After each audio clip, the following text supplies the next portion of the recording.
मैं चाहता हूं कि आज इस विषय पे आप लोगों से मैं बातें करूं, तो क्या आप लोग तैयार हैं?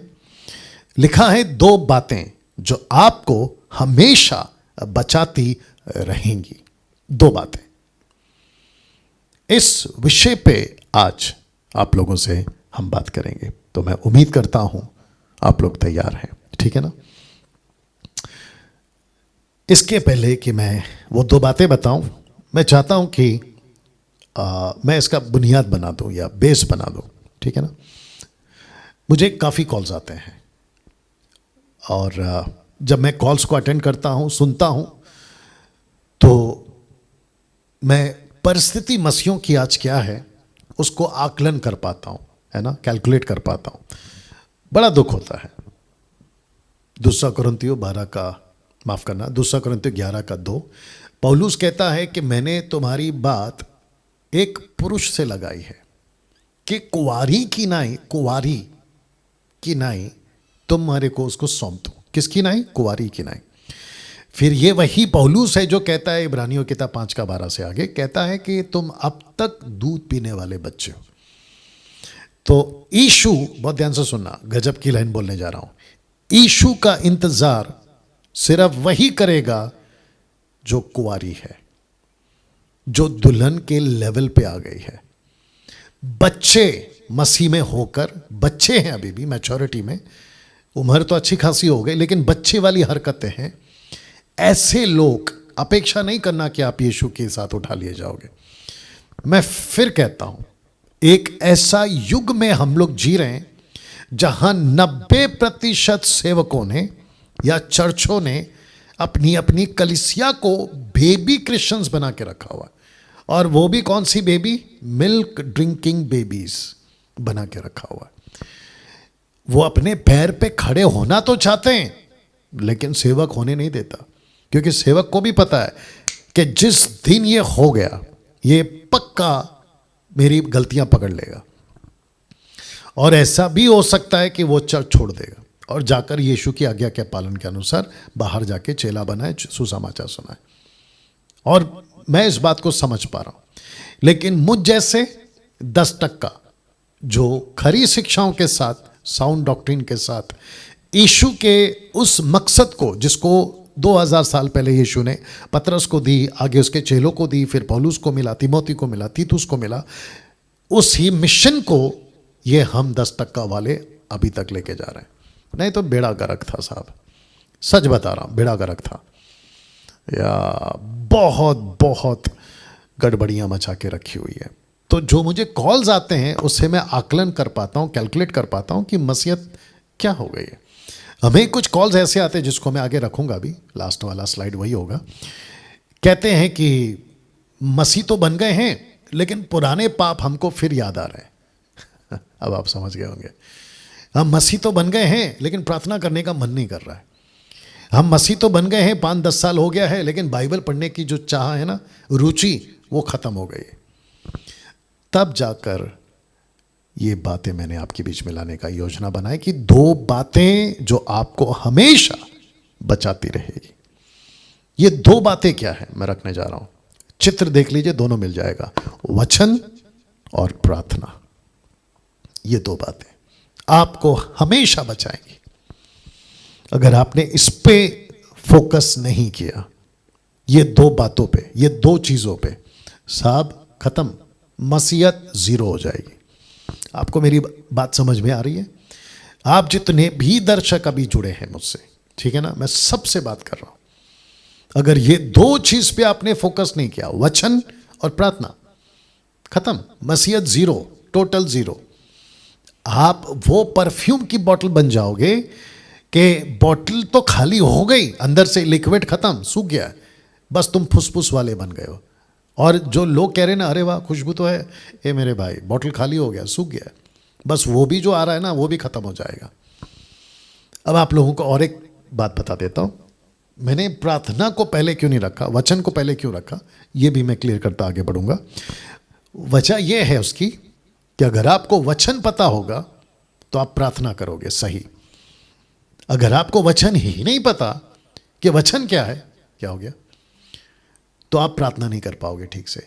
और कुछ लोग तो वचन नहीं पता है, पड़ोसी के साथ में कुछ अनबन हो गई, परिवार के कुछ रिलेटिव्स के कुछ लोगों के साथ में आपका नहीं पड़ता, तो अगर आपको वचन नहीं पता ना, तो आप उसके अगेंस्ट में प्रार्थना करोगे। और मुझे पता चला है, बहुत ध्यान से सुनना, मुझे पता चला है कि कुछ पास्टर्स जिनके चर्च के मेंबर्स उनकी गलत टीचिंग के कारण जब छोड़कर दूसरे चर्च को ज्वाइन करते हैं, तो कहते हैं कि खबरदार, अगर आपने हमारी कलीसिया को छोड़ा तो मैं तुम्हारे खिलाफ प्रार्थना करूंगा।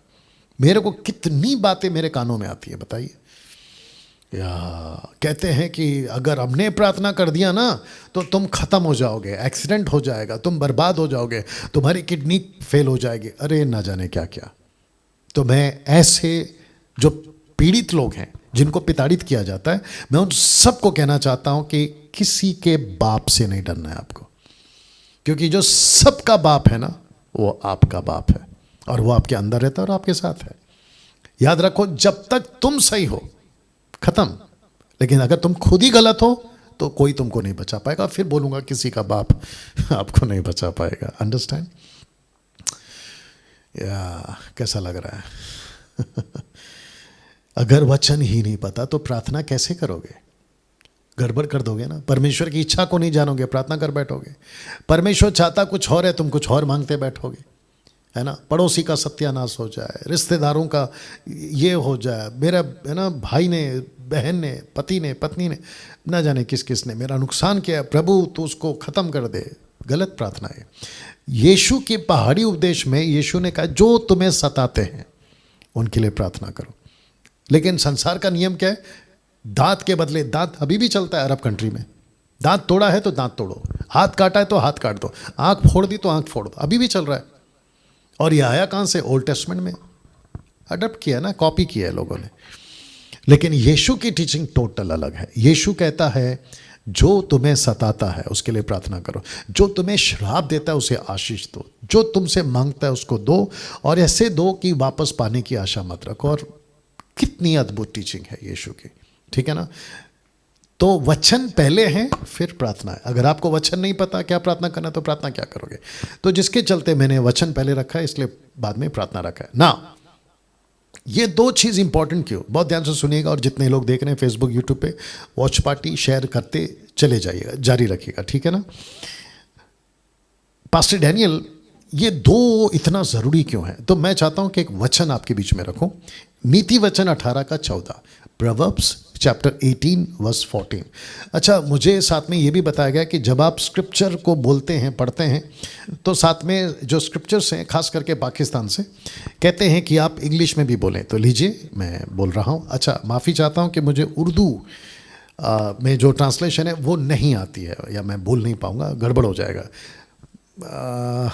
मुश्किल है मेरे लिए सीखना, क्योंकि बहुत सारे स्लाइड्स बनाने पड़ते हैं, टॉपिक्स को रेडी करता हूँ, जिसके चलते वो पॉसिबल नहीं है। बट मेरी रिक्वेस्ट है कि आप लोग क्या करें, जो हिंदी जानते हैं उनसे कभी पूछ लें, वो आपको बता देंगे। बट इंग्लिश वालों के लिए, अगर आप इंग्लिश जानते हैं, प्रोवर्ब्स 18:14, देखिए क्या अद्भुत वचन है। लिखता है कि रोग में मनुष्य, किसमें? रोग, बीमारी में, रोग में मनुष्य अपनी आत्मा से संभलता है। आगे देखिए क्या लिखा, परंतु जब आत्मा हार जाती है तब उसे कौन सह सकता है। तो इसका मतलब क्या है? इसका मतलब है कि अगर आप रोगी हैं, देखिए रोगी, सिकनेस, इसको कई तरीके से बोल सकते हैं। स्पिरिचुअल सिकनेस, फिजिकल सिकनेस, है ना, कई तरीके से आप नाम दे सकते हैं। कहता है कि रोग में मनुष्य अपनी आत्मा से संभलता है। अब मैंने इसको ओल्ड टेस्टमेंट से लिया है, इसलिए लिया है क्योंकि ये आज भी उतना ही सच है, क्योंकि हम लोग आत्मिक है। मैं रखूंगा आगे वचन यीशु जी का। और मुझे अच्छा क्या लगा पता है? लिखता है, 3rd लाइन लिखता है कि परंतु जब आत्मा हार जाए। इसका मतलब क्या पता है? आपका 2 चीज खत्म हो गया है, रख रहा हूं ये 2 चीज। आपका वचन खत्म है और आपका प्रार्थना खत्म है। अगर आपका वचन नहीं है आपके अंदर, प्रार्थना नहीं है आपके अंदर, तो मुझे प्लीज बताइए, आपकी आत्मा संभलेगी जब अटैक होगा बाहर से? लूसीफर का काम क्या पता है? बहुत ध्यान से सुना, गजब की बात बोलने जा रहा हूं और बहुत रिलेवेंट है, कनेक्टेड है, लॉजिकल है। लूसीफर का काम क्या पता है? आपको लगता होगा कि मैं बच गया, बच गया ना। आप बच गए हैं, ये बात सही है, लेकिन आपके ऊपर लूसीफर हुक लेके बैठा है कि ये वापस कब आएगा मेरी जाल में। और उस दिन से वो प्लान करता है और अपने जितने भी उसके चेले चपाटे हैं ना, दुष्ट आत्माएं, इविल स्पिरिट्स जो उसके साथ गिरे 1/3, उन सबको काम पे लगा देता है कि इसको पकड़ो। बोला क्यों? बोला इसने आज ही प्रभु को स्वीकार किया है। अच्छा अच्छा, ओ, तो इनकी मीटिंग बैठती है इनकी मीटिंग बैठती है। अब मीटिंग बैठती है ना, इसका स्क्रिप्चर नहीं पूछना, आत्मिक बातें जिसको समझ में आए वो समझेगा, बाकी लोगों का कुछ नहीं कर सकते, ठीक है ना। इनकी मीटिंग बैठती है, बोलते ओके एक काम करते हैं, अनिल, सुनील, राकेश, मुकेश, अनीता, सुनीता, कविता, जो भी नाम होंगे, मैं तो रैंडमली ले रहा हूँ, कहते कि अरे इसने तंबाकू छोड़ दिया। बोला क्यों? बोला यीशु को मानने लगा। बोला ओके, तो तंबाकू का टेम्पटेशन। अच्छा इसने दारू छोड़ दिया है। बोला फिर? बोला दारू का टेम्पटेशन।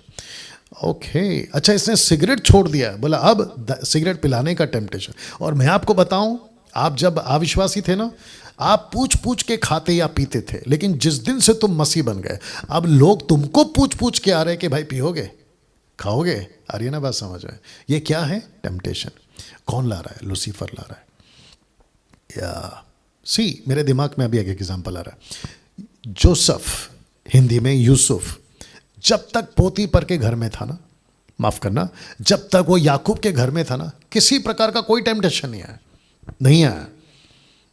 जब पोतीपर के घर पे पहुंचा, औहदा बढ़ गया और उसके ऊपर योजना बनने लगी कि ये व्यक्ति भविष्य का लीडर बन सकता है इजरायलियों का, और ये वो व्यक्ति बनेगा जो इजिप्ट लेकर जाएगा 75 परिवार को।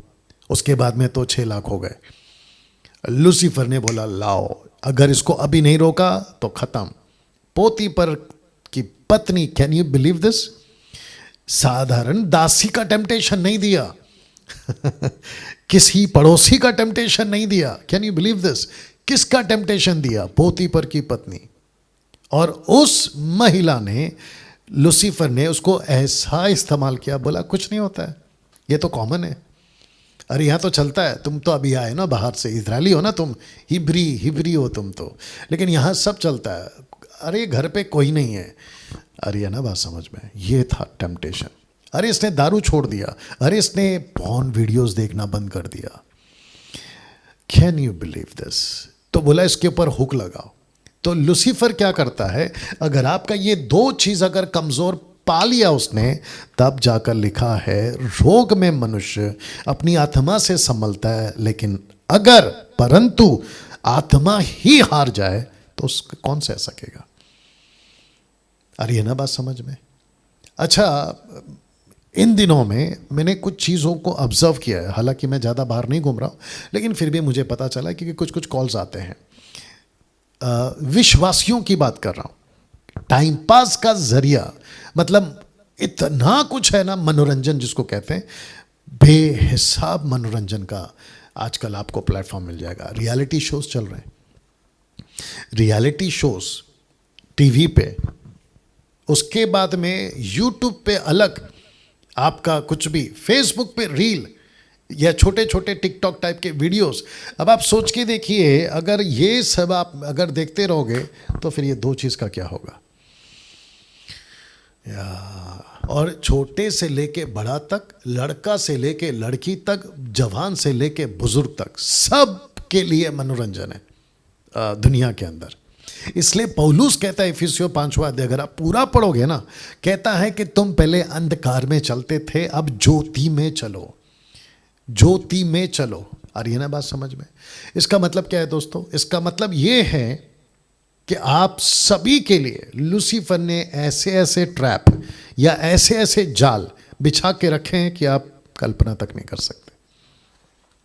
मैं कुछ चीज़ें और करूंगा क्योंकि ये वचन से आपको मुझे बहुत कुछ बताना है। रोग में मनुष्य अपनी आत्मा से संभलता है, परंतु जब आत्मा हार जाती है तब उसे कौन सह सकता है।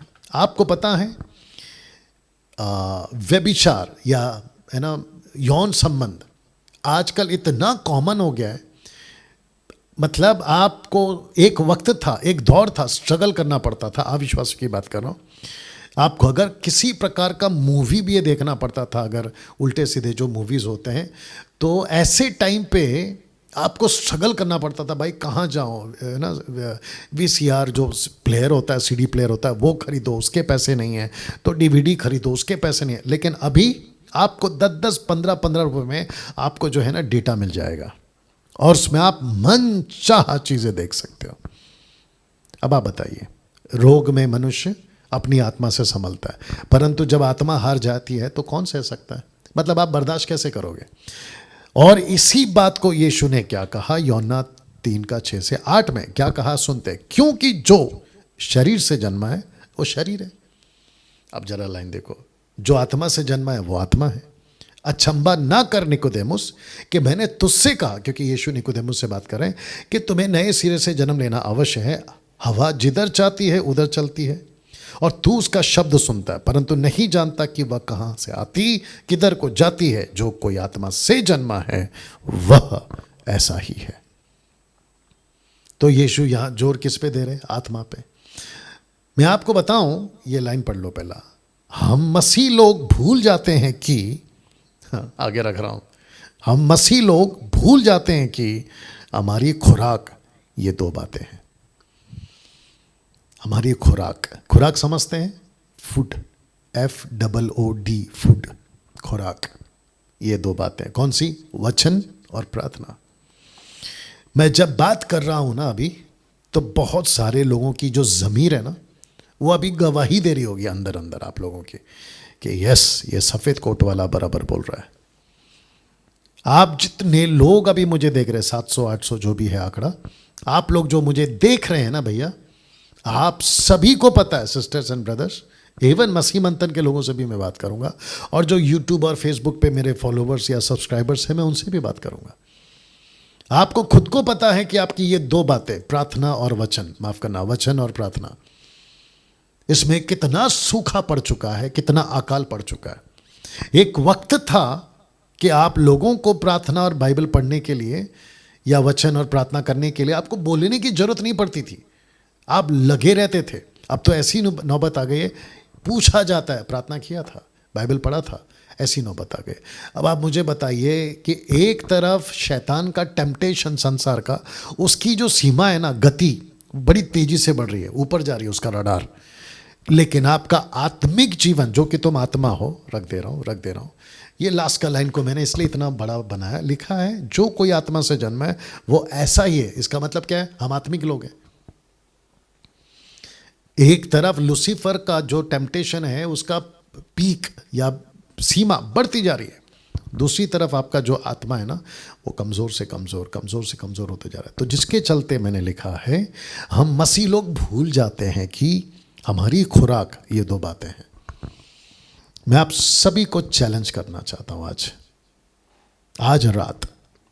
अभी कुछ हफ्ता आपका कैसा बीता मुझे नहीं मालूम, कुछ महीना आपका कैसा बीता मुझे नहीं मालूम, या कुछ सालों से आप कैसे जी रहे थे मुझे नहीं मालूम, लेकिन इस वीडियो को देखने के बाद या मेरी आज की ये बातें सुनने के बाद, अगर आपने इसमें सुधार नहीं लाया, आप इंटरटेनमेंट में घुस गए, संसार में घुस गए। चलो बता देता हूँ कुछ लोगों को जब हम काउंसलिंग करते हैं ना फ़ोन पे, तो कहते हैं कि पास्टर डैनियल, मुंबई से ही कुछ बॉलीवुड से लोग मसीह को स्वीकार किए हैं, नाम नहीं लूँगा, लेकिन वो अभी भी बॉलीवुड में है, मतलब अभी भी सिनेमा कर रहे हैं, थिएटर्स कर रहे हैं, फिल्में कर रहे हैं, रियलिटी शोज़ कर रहे हैं, तो वो भी तो मसीह है ना। बहुत ध्यान से सुनना, वो क्या कर रहे हैं उसका लेखा वो खुद देंगे। इसलिए यीशु ने कहा लूका 17:1 में, ठोकरों का लगना ज़रूरी है।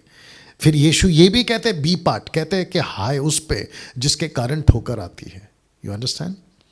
तो वो क्या करते हैं ना, उनको देखकर अपना मसीह जीवन नहीं जीना। यीशु क्या कह रहा है और उसका वचन क्या कह रहा है ना, उसको देखकर अपना मसीह जीवन जीना। आप जिसको गुरु मान के बैठे हो ना, पापा, father, spiritual father, mentor, apostle, XYZ, उसको कभी फॉलो नहीं करना। आपको सिर्फ और सिर्फ यीशु को और यीशु की बातों को फॉलो करना है। इंग्लिश में कहते हैं, follow your pastor if he follows his master. अगर वो यीशु को ही मास्टर कहता और फॉलो नहीं करता वो पास्टर, तो फिर आप उस पास्टर को फॉलो करके क्या फायदा? और ये ना बात समझ में? तो मैं आप सभी को कहना चाहता हूं कि बहुत संभलना है। अगर ये दो बातें आपने मजबूती नहीं दी, आपने मजबूती नहीं लाई, या कट करो, आपने मजबूती नहीं लाई दो बातों में, खत्म। आप जीरो हो जाओगे। और एक टाइम तो ऐसा आएगा कि एंटी क्राइस्ट का जब टाइम आएगा ना दोस्तों, तब आपको बर्दाश्त करना मुश्किल हो जाएगा। अच्छा, कुछ लोग ऐसे भी है जो सहमत होंगे मेरे साथ। आपका जो ज़मीर है ना, आत्मा कभी कभी जागता है, अरे यार क्या कर रहा हूं मैं कितना फिल्में देखता हूं, मैं कितनी रील देखता हूं, मैं कितना मनोरंजन में घुस गया हूं। आपका अंदर से आत्मा है ना, कभी कभी आपको जगाता है। आप क्या करते हैं ना, थोड़ा सा करते हैं फिर, लेकिन फिर वापस वही ट्रैक में। अब मुझे बताओ, अगर ऐसे ही सिलसिला चलता रहा तो वो जो बीच बीच में सिग्नल देती है ना आपकी, वो भी बंद हो जाएगा एक दिन। तो जिसके लिए ये दो बातें लिखा है, हम मसीह लोग भूल जाते हैं कि हमारी खुराक ये दो बातें हैं। मैं आप सभी को फिर से कहना चाहता हूं, आज रात लड़का लड़की, स्कूल कॉलेज जाने वाले, पड़ोसी, ऑफिस, आप जो भी कॉर्पोरेट वर्ल्ड, बिजनेस में जो भी हैं। अच्छा, कुछ लोग बिजनेस बोला तो याद आया, कुछ लोग कहते हैं कि हम क्या करें, हम इतना काम करते हैं कि हमको टाइम नहीं मिलता। अच्छा बेटा, तो जिस दिन तुम्हारी आत्मा कमज़ोर हो जाएगी, मैं वचन वापस रख दे रहा हूँ, जिस दिन तुम्हारी आत्मा कमज़ोर हो जाएगी, हाँ, जिस दिन तुम्हारी आत्मा कमज़ोर हो जाएगी, तब तुम क्या करोगे, है ना? तब उस टाइम पे अपनी आत्मा को जिंदा रखने के लिए फिर क्या सब कुछ छोड़ के बैठोगे घर पे? बिल्कुल नहीं। और आप जो ये बहाना बनाते हैं ना कि मुझे टाइम नहीं मिलता, तो मैं चाहता हूं कि आप लोग फ्लैशबैक में जाएं अपने ज़िंदगी के। जो शुरुआत के दिन थे, आप कैसे तड़पते थे प्रभु में। तभी भी तो नौकरी करते थे ना, तभी भी तो बिजनेस था ना। लेकिन जो तड़प थी आपके अंदर, प्रभु मुझे तू चाहिए, सुबह उठते थे, रात भर जागते थे, प्रार्थना करते थे, आंखों को गीला करते थे, आंसुओं के साथ में पेट को सुखाते थे उपवास में, है ना, वो कहाँ गया सब? वो प्रभु के लिए जो तड़प थी वो कहाँ गया? और आप इतने बिजी हो गए हैं अभी, क्योंकि आपके पास में अभी सब कुछ आ गया। अब आपको प्रभु फीका लगने लगा है और संसार अच्छा। आपको प्रभु की दो बातें, वचन और प्रार्थना, आपको उसकी जो ताकत है वो कम लगने लगी है, और संसार का मनोरंजन आपको ज़्यादा लगने लगा। तो कैसे चलेगा? तो जिसके चलते ये मैंने लाइन डाला, हम मसीह लोग भूल जाते हैं कि हमारी खुराक ये दो बातें हैं। ओके, यीशु के साथ कुछ हुआ था जब यीशु शुरुआत में थे अपने सेविकाई के। मत्ती 4:4 मैंने रखा है, मैं आपको बताता हूं क्या हुआ। ये पहला टेम्पटेशन है जो लूसीफर ने आकर यीशु से कहा। अभी ठीक है फेसबुक? लूसीफर ने आकर यीशु से, तो वो भी बताया करना। तो यीशु ने, माफ करना, लूसीफर ने यीशु के पास आकर कहा, आपको भूख लगी है, आप रोटी बना सकते पत्थर से। आइए देखते हैं यीशु ने जवाब क्या दिया। और यीशु को कौन सा वचन याद था मैं वो भी बताऊंगा। उसने उत्तर दिया कि लिखा है। वाह, कहाँ लिखा मैं वो भी बताऊंगा। यीशु कहता है लिखा है। क्यों? क्योंकि उन दिनों में, जैसे आपके पास में न्यू टेस्टमेंट है ना, उन दिनों में न्यू टेस्टमेंट नहीं था। उन दिनों में तभी जो आपकी बाइबल है ना वो प्रिंट नहीं हुई थी। जैसे आज 6th सेंचुरी में हमारे पास में प्रिंट होकर पड़ी हुई है। 6th सेंचुरी से स्टार्ट हो गया था, 16th सेंचुरी में तो और भी गजब हो गया। तब यीशु ने कहा लिखा है। क्यों? क्योंकि यीशु मंदिर में जाके, लूका 4 अध्याय याद होगा आपको, पढ़ के बैठे थे। और यीशु जाते थे क्योंकि उन दिनों में जो तोरा होता था वो मंदिर के अंदर ही रखा जाता था, और वहीं जाके पढ़ते थे, और याजक पढ़ते थे, लोग सुनते थे, याद रखते थे। उन दिनों में लोगों को याद रखना होता था, और मेमोरीज अच्छी थी उन दिनों में शायद। तो यीशु कहता है लिखा है कि मनुष्य केवल रोटी ही से नहीं, परंतु हर एक वचन, जिसको मैंने ब्रैकेट किया है, परंतु हर एक वचन जो परमेश्वर के मुख से निकलता है जीवित रहेगा। कहाँ लिखा है? आइए देखते हैं। व्यवस्था विवरण 8:30, डिटरनॉमी चैप्टर 8 वर्स 3, और जो मैंने पहले पढ़ा था मैथ्यू 4:4।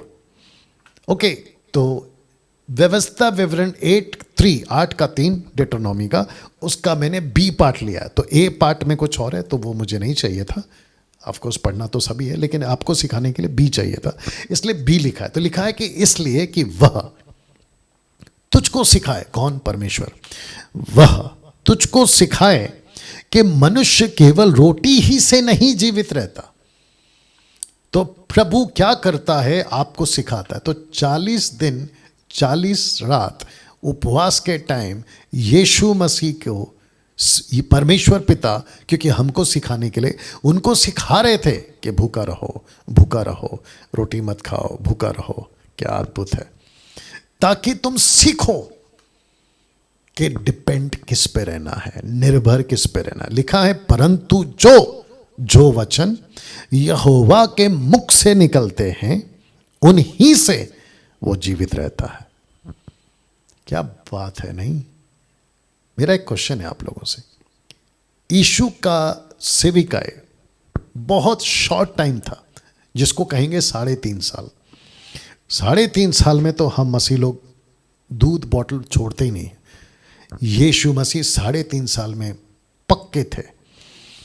तो यीशु को जब हम स्टडी करते हैं ना, यीशु के जीवन को या उनके सेविकाई को, तो ये 2 बातें उठकर दिखती है, जिसको मैं दोनों को रखूंगा।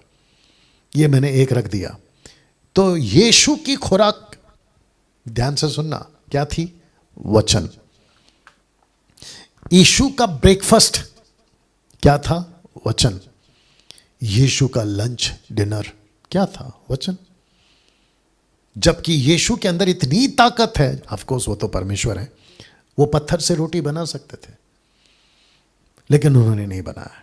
उन्होंने कहा, मैंने व्यवस्था विवरण 8:3 पढ़ा हुआ है, कहता है कि वो सिखाता है। क्या सिखाता है? परंतु जो वचन यहोवा के मुख से निकलते हैं उन्हीं से वो जीवित रहता है। इसका मतलब क्या पता है? मैं आगे भी रखूंगा। इसका मतलब ये है कि अगर आपके घर में राशन नहीं है, मैं आपको सच कहता हूं, परमेश्वर इसलिए सिखा रहा है, लिखा है ना, सिखाए। वो कुछ दिन आपके घर में खाना नहीं है, ताकि आप सीखो, ओके आज मेरे पास में खाना नहीं है, मेरा किचन का डब्बा खाली है, आटा, दावल, शक्कर, चावल, जो भी है खाली है। तो प्रभु कहता है, बेटा अब बैठ, मैं तेरे को सिखाना चाहता हूं। क्या सिखाना चाहता हूं? कि तू सीख कि तेरी खुराक ये नहीं है जो अंदर जाती है और बाहर आ जाती है। तेरी खुराक परमेश्वर के मुख से, मुंह से निकले हुए जीवित वचन है। वाह! ताली बजा सकते हैं प्रभु की महिमा के लिए, धन्यवाद दे सकते हैं उसको आप लोग अभी। क्या अद्भुत है, नहीं? कैसे लग रहा है दोस्तों? टाइप करके बता सकते हैं आप लोग, है ना? मेरा प्रश्न है आप लोगों से, क्या ऐसा आप लोग जी रहे हैं मसीह जीवन? या तो फिर आप टोटल, कुछ भी प्रॉब्लम हुआ सीधा फोन उठाओ, सेवकों को फोन उठाओ। हमको दिन भर काफ़ी फ़ोन आते हैं। जब से मैंने 777 को पब्लिक कर दिया और हमने उसका फ़ोन ऑन कर दिया, हमने कुछ महीनों तक उसको ऑफ कर दिया था। नहीं तो मैंने जब बीच में शुरू किया तो 300 के आसपास का रिकॉर्ड है, कॉल आए एवरी डे, 300 कॉल्स मुझे आते थे, और जिसको तो मैं कहीं उठा भी नहीं पाता था, लेकिन लिस्ट जब चेक करते थे तो 300 के आसपास कॉल्स। आदत बन गई है लोगों को, जैसी प्रॉब्लम आए लगाओ पास्टर को फ़ोन, प्रार्थना कर दो। अरे क्या लगा के रखा, मैं रखूंगा अभी। हमको काउंसलिंग करो। आज किसी ने मुझे कॉल किया, बोला वचन छोटे से बड़े तक का, यीशु की आज्ञाओं का सब हमको व्हाट्सअप करो। ले बेटा आपके पास में बाइबल है ना, वही काफ़ी है। आपकी यीशु की आज्ञा छोटी बड़ी कुछ नहीं होती है, यीशु का वचन सब एक जैसा है। या कुछ लोग तो बाइबल को चमत्कार के हिसाब से पढ़ते हैं, कहते हैं कि हमको जो है आंख बंद करके जो वचन मिलता है वही हमारे लिए सब कुछ है। ना ना ना ना, ऐसा नहीं करना है। परमेश्वर के मुंह से निकला हुआ हर वचन, लिखा है ना, परंतु जो वचन यहोवा के मुख से निकलते हैं उन्हीं से वो जीवित रहता है। या कैसा लग रहा है? मैं चाहता हूं कि आप लोग अपना आत्मिक जीवन मजबूत करो, क्योंकि जिस दौर में या जिस युग में हम लोग जी रहे हैं ना, बहुत कठिन है जीवन। आत्मिक जीवन तो खत्म हो रहा है धीरे धीरे। पास्टर्स, सेवक जो अच्छे वाले हैं, जिनकी तादाद 10% है, वो संघर्ष कर रहे हैं, जूझ रहे हैं, स्ट्रगल कर रहे हैं।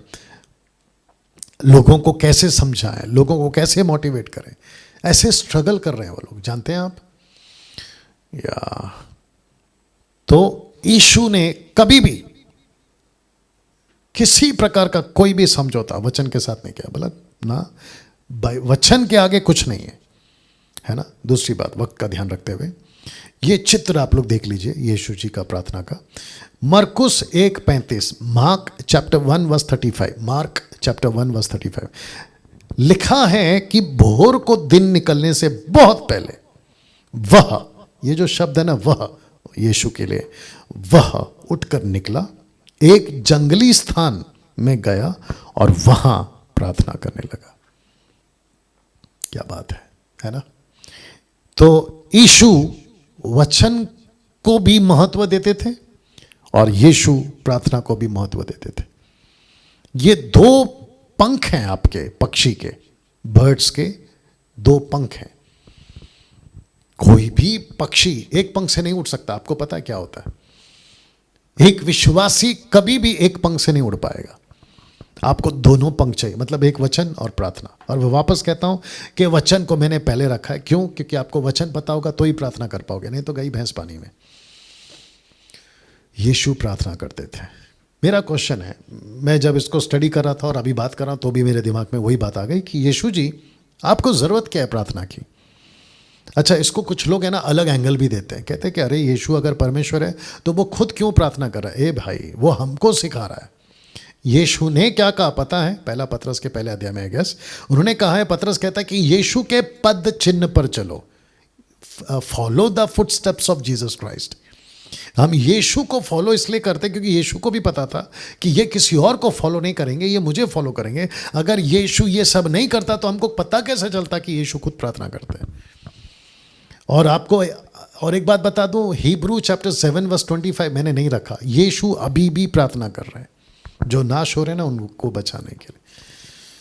वाह जितने सेवक अभी मुझे देख रहे हैं, pastors, online preachers, Bible teachers, आप जो भी हैं, आप सब कुछ कर रहे हैं। आपकी मिनिस्ट्री बड़ी है, खैर उसमें तो 90% उल्टा सीधा है, लेकिन जो भी है आप सब कुछ कर रहे हैं। लेकिन अगर आप खुद प्रार्थना नहीं कर रहे ना साहब, तो सब जीरो है, सब जीरो है। या अगर आप वक्त नहीं दे रहे हैं प्रार्थना के लिए, खुद नहीं बैठ रहे हैं, तो दिक्कत आ जाएगी। तो पौलुस ने क्या कहा देखिए, 1 थिस्सलुनीकियों चैप्टर 5 वर्स 17, 1 थिस्सलुनीकियों चैप्टर 5 वर्स 17, पहला थिस्सलुनीकियों 5:17 लिखा है निरंतर। निरंतर का मतलब होता है निरंतर प्रार्थना में लगे रहो। अब मैं इसको रखूंगा और आपको यह भी बता दूं कि जब प्रभु का दास पौलुस कह रहा है कि तुम लगे रहो प्रार्थना में, बहुत ध्यान से सुनना और नाराज नहीं होना, और अगर हो भी गए तो क्या होगा बात तो सीधी करनी है मुझे, ठीक है ना। जब परमेश्वर का दास कह रहा है कि तुम निरंतर प्रार्थना में लगे रहो, तो फिर आप दूसरों को प्रार्थना निवेदन देते क्यों? या दूसरों को क्यों देते हो प्रार्थना? आप कमज़ोर पे कमज़ोर पड़ रहे हो। और आपको लगता है, अभी बीच में एक भाई आए थे हमारे घर में, उनके मुंह से एक शब्द निकला, मैं समझ गया कि ये कितने पानी में। कहते हैं कि अरे वो प्रभु के दास को आप जानते हैं, मुझे बोल रहा है, हालांकि मैं उसके साथ उठ बैठ चुका हूँ, वो बात अलग है। कहते हैं क्या पावरफुल दास है।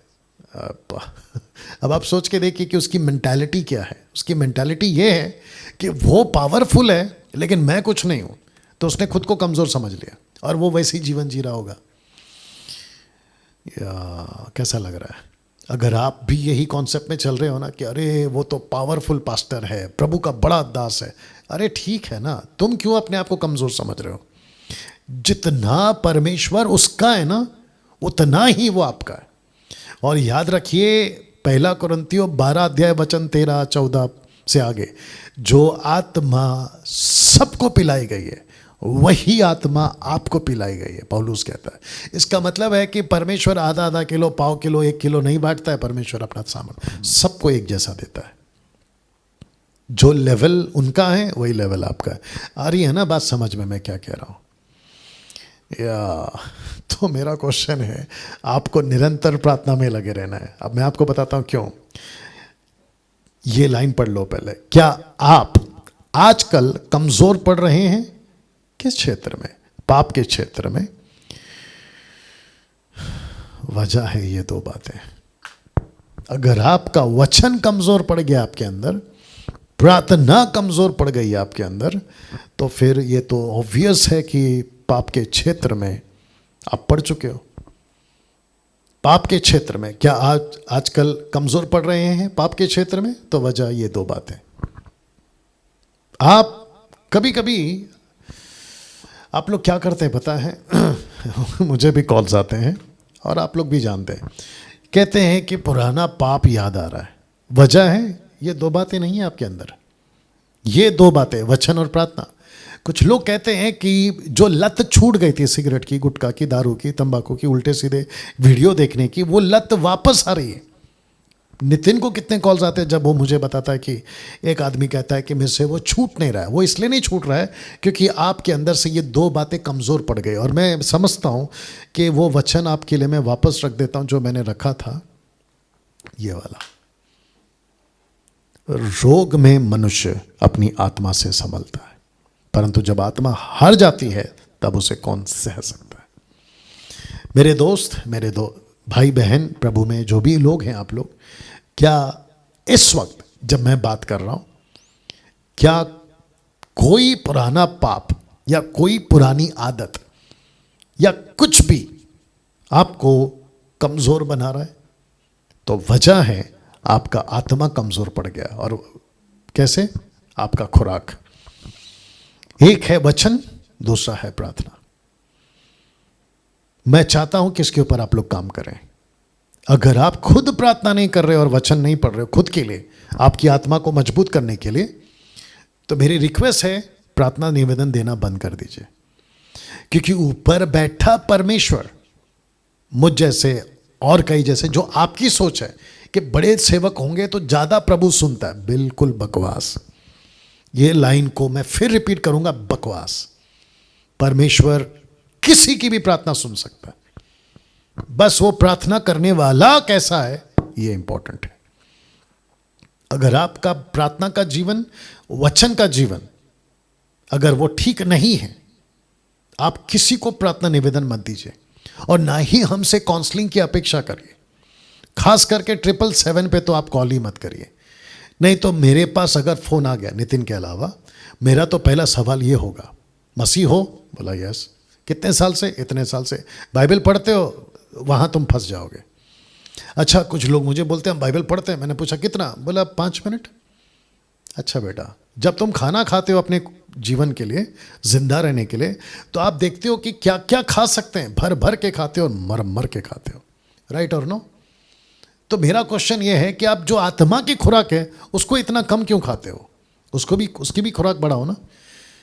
जब पूछो जो भी पूछना है, जिसको मैं अभी फिर शुरू करूंगा अलग नाम के साथ, बहुत जल्द उसका भी अनाउंसमेंट होगा आपके लिए। तब कितने लोगों को मैं पूछता था बाइबल कितना पढ़ते हो, तो क्या कहते थे? 1 चैप्टर 2 चैप्टर। अरे भाई, आपकी जो खुराक है ना वो 30 से 40 चैप्टर की होनी चाहिए, तब जाकर आपको कॉन्सेप्ट समझेगा। चिट्ठी पूरा पढ़ते हैं कि आधा? व्हाट्सएप पे मैसेज पूरा पढ़ते हैं कि आधा? आप ही लोग बताइए। वैसे ही प्रभु का पूरा पत्री पढ़ी है ना। मत्ती में 28 अध्याय है। मैं समझता हूं कि अगर आपके पढ़ने की स्पीड अगर अच्छी है, और जो कि होनी चाहिए, आजकल सिस्टम व्हाट्सएप पे भी चल रहा है। एक टाइम था व्हाट्सएप पे जो वॉइस क्लिप आती थी ना, वो एक ही लेवल की आती थी, जैसा रिपीट बोला गया वैसे ही सुनाई देता या वैसी आवाज़ आती थी। अब व्हाट्सएप वालों ने उसको अपग्रेड कर दिया, बोला 1.5 1.2 ऐसा कुछ तो है। बोला आप उसकी स्पीड बढ़वा सकते हो, स्पीड पढ़ने, क्योंकि टाइम नहीं है। जब बाहर के लोगों को यह अक्ल आ गई है तो आप भी अपनी स्पीड बढ़ाओ। कैसा लग रहा है? पढ़ो ना तेजी से। और अच्छा, ऐसे लोग कहते हैं कि हमारे पास टाइम नहीं होता बाइबल पढ़ने के लिए। अगर हमने उनके पीछे लग गए या एक कैमरा सेट कर दिया तो फिर टाइम ही टाइम है। रील देखने के लिए टाइम है, फेसबुक का डेटा चेक करने के लिए या जो भी अपडेट्स है चेक करने के लिए टाइम है, क्या कहते हैं उसको, मनोरंजन, ये जो भी प्रोग्राम बनते हैं इंटरटेनमेंट के, उसके लिए टाइम है। लेकिन परमेश्वर का वचन जो तुम्हारी आत्मा को मजबूत करता है, आपके पास उसके लिए टाइम नहीं है। इससे बड़ा मूर्खता और क्या हो सकती है बताइए। तो जिसके चलते आपको आपका पाप सता रहा है। और याद रखो, जब आत्मा कमजोर पाप हावी, आत्मा मजबूत पाप कमजोर।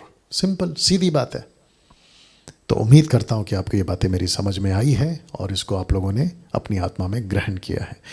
आइए एक प्रार्थना करते हैं। सृष्टिकर्ता पिता, तेरा धन्यवाद, इन बातों के लिए मैं आपका धन्यवाद देता हूं। प्रभु जी, मैं जानता हूं कि आज तेरा वचन उस तलवार की नाई, जिसको कहते हैं धोधारी तलवार, इनके उनके कईयों के हृदय को छेदा है, पेनिट्रेट किया है। और मैं चाहता हूं कि यही हो प्रभु जी। जितने लोग देख रहे हैं उन सभी को इन दो बातों में मजबूत कर, ताकि परमेश्वर वो अपनी आत्मा में मजबूत हो सके। आदर महिमा आपको देता हूं, यह प्रार्थना यीशु के नाम से मांगता हूं, आमीन। रुको ना, दोस्तों मैं चाहता हूं कि आप लोग मुझे 777 पे और व्हाट्सएप पे और MMB के लोग एक सलाह या एक आइडिया मैं आप लोगों से लेने के लिए यहाँ पे रुका हूँ।